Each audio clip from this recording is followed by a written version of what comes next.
Welcome to my channel.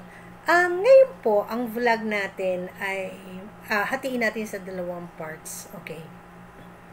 Usually po, pag nagpapakasal, single po sila. 'Di ba? Kaya minsan, hinihinga ng Senomar. Not minsan. Palagi pala na hinihinga ng Senomar. And then, yung Senomar na yon, yung po, dun po makikita kung siya ay single at pwedeng magpakasal. What if nagpakasal na before? Sino po ba yung pwedeng magpakasal uli na kinasal na before? Okay, number 1, ito yung part 1 na sinasabi ko sa inyo, which is yung mga annulled. Paano po yun? Dumaan po sila sa proseso ng korte para ipawalang bisa ang kanilang kasal. Ito po ay medyo napakamahal. Usually, nag-start dito ng 150. Yung po ay acceptance fee pa lang ng mga lawyer. And then, it will goes up to 350 to 500. Depende po sa itatakbo ng kaso. And then, after that, mag-iintay po yung kliyente na lumabas po ang dalawang ito, which is the court decision and yung finality. So, dalawa po yan na isasubmit ng annulled kung gusto niya pa uling magpakasal. Okay. May nagtanong dito, kasi po, hinanapan pa po ako ng Senomar. Nakalagay po dun sa Senomar, nakasal po ako ng ganong petsa, kay ano, ganyan-ganyan. Okay, may information doon. Okay. Wag po kayong mag-alala, kasi po ang Senomar po ay, nandyan na po ang history ng wedding nyo. Okay? So, kung kinasal po kayo sa dati nyong asawa, annulled kayo, nandun pa rin po yan, hindi po yan maaalis. Pero, syempre po, yan po, kung halimbawa po na lumabas na ang finality nyo at court decision, magkakaroon po ng status yan. Okay, so a-update nyo lang po and then magkakaroon ng status kung ano na po nangyari dun sa kasal ninyo. So, yun na po ang magbibigay ng chance sa inyo para makapagpakasal uli.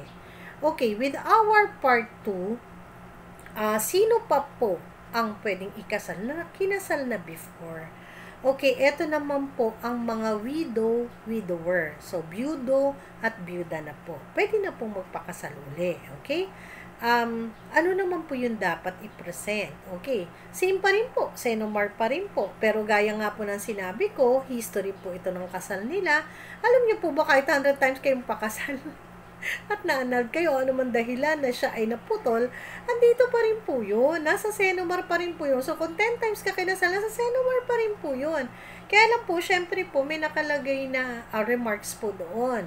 Kung kayo po ay annulled, tas ngayon po, ang reason nyo naman ay byuda-byuda na kayo, makikita po yan sa Senomar nyo, and then, ipipresent nyo naman po yung death certificate. Ayan, doon naman po sa death certificate, malalaman po na patay na ang husband nyo or wife nyo, and then papayagan na po kayo magpakasal using po yung ating widower, which is the death certificate ng husband po ninyo or ng wife ninyo. Okay, mag-a-apply pa po ba kami? Itong dalawa po 1 and 2. Okay, mag-a-apply pa po ba kami ng marriage license? Syempre naman po. Magpapakasal po kayo uli, back to basic po uli kayo, which is the marriage license.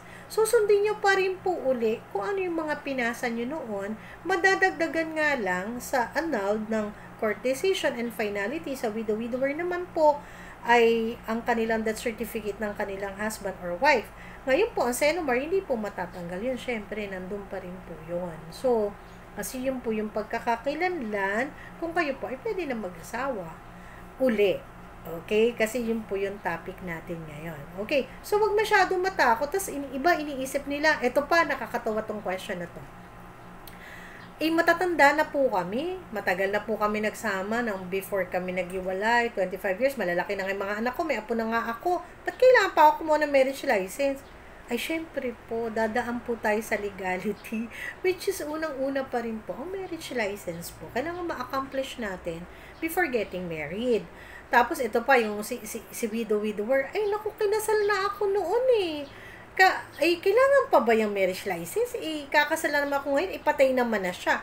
ganun pa rin po. Back to basic uli kayo. Process uli kayo na marriage license at yung mga sinabi ko pong requirements. So, wala po itong excuse.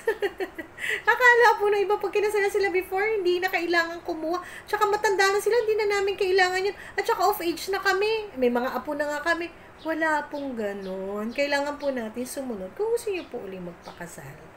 Ayan, I hope nasagot ko na to. Paulit-ulit tong tanong sa mga comment. So, I hope nalinawan ko na ito sa inyo. Okay, kung hindi pa po namin kayo subscriber, please do subscribe. Hit the bell button para sa ating mga vlogs. And then, share nyo naman po ito. And please like kung nagustuhan nyo po. Ayan, till our next vlog. Thank you so much.